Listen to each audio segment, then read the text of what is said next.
bitch. This may be a holy grail of examples. This, maybe the spot's cursed, you might think. Maybe the spot is just free lessons. Perspective is the thing that's going to let you decide what it is. Behind me, we've got trucks from one of my company. Got my car from my other company. One of my clients' houses, which recently just burnt down. I mean, it's still standing, but not the inside. And then next door, another client, they referred. That's how I got in there.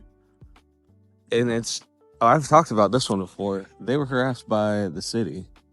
And, it ended up being beneficial. They had like 4 or 5 other projects they finished while dealing with that. If it was one project alone, they would have been, they were decimated. It cost them nearly $80,000 of being messed with.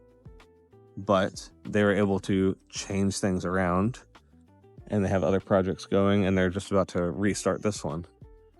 The trucking company, one of the few companies I have that is directly in my management, not talking about business partners and sponsorships and yada yada.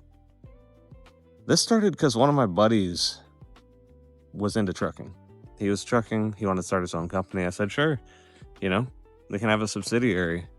But I let it just be thrown under my consulting company as a separate branch. What a weird combo. And he found out he was allergic to work. Okay, well, we invested the money, so I guess I've got that company now. And I've gone through the phases of having multiple employees or just doing it solo, back and forth, treating it as side hustle, whatever. And all of these 3 things, what they have in common is it's the perspective and what you decide to do with your skills. That tool isn't relevant to my ability to take an arbitrary business and have it turn a profit for me.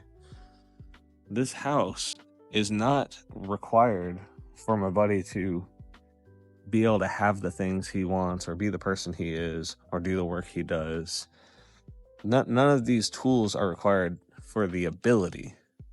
They might be required to complete or fulfill, but if you have ability and you have skill, you can always either go get some money because you have the skill, or generally you can get credit to go get the tools to go continue making money with your skill.